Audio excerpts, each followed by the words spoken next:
I'm Helen Johnson, and I'm an addict. I learned my addiction from my parents at a very young age, and I had 3 children by the time I was 21. I remember the exact turning point. I went to take my oldest daughter, Jessa, to put her on the bus. And on the walk down to the bus, I made all kinds of rationalizations.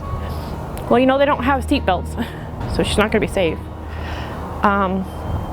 But it ultimately came down to the question is, are you going to be here every day when she gets off the bus? And I couldn't answer that question with a yes. So we went back up to the house and we put the kids in the car and I took them to their dad's house. And I left. So I just went and simply said, you're better parents than I am. And I don't want to be the one that takes the innocence from their eyes.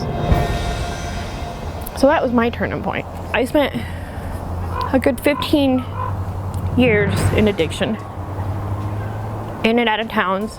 I came to Reno to be with my sister and her family. Searching. I was searching for something different. I was tired of being an addict. I was really tired of it. I went to my sister's house out in Spanish Springs. Had a couple beers, smoked some weed. They wanted to go somewhere, so we left. I was driving her car and got pulled over. So, went to jail, first day here. So they gave me drug court. And little did I know, drug court was the best thing that ever happened to me. And it was because I made that choice that I wanted it to be the best thing that ever happened to me. They had these lists of options on the wall of what you could do with your life, and going to school was one of them. And I was like, well, I wonder if I could go to school.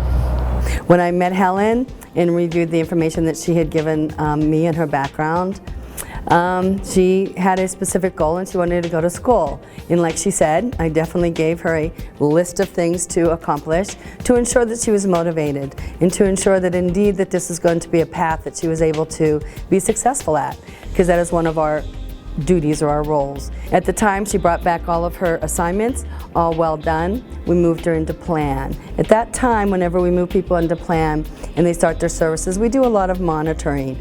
And usually, they are to touch base with us for at least every 3 months. And Helen was extraordinary at making sure that she scheduled her appointment, making sure that she made it there on time, making sure that she brought everything that was absolutely necessary. So I was going to school. I was working 2 jobs. I was working at Red Robin and the financial aid office at TMCC and drug court, and I rode the bus for 2.5 years until I graduated. I discovered some really unique talents in myself that, number one, when I try really hard, things change. And change is amazing.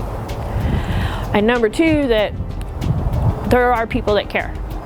And, you know, just the little things that people say along the way is what helps you get through what's tough. At times, Helen would come into the office kind of discombobulated, kind of freaking out a little bit. As you heard, she had lots on her plate at that time during her life. And we would sit and we would discuss, and I would give her guidance. That is one of the things that we do. We give counsel and guidance and refer her to different places so she can get that support. She was one of those clients that didn't have to worry too much, because after a while you get a sense that an individual is going to follow through and the individual is going to be successful. 2011, I do believe, is one of the days that she was able to come into my office and say, look, I got it. I thought in my mind that if I left in my addiction, that none of my children would be affected by addiction, and that's not true. My leaving is probably a product of why my daughter ended up being an addict as well. My youngest daughter was out on the streets. She was using, and she wasn't just using meth, she was using everything. And the saddest part about that is that she had a young daughter herself. And so she was doing the same thing to her daughter that I had done to her.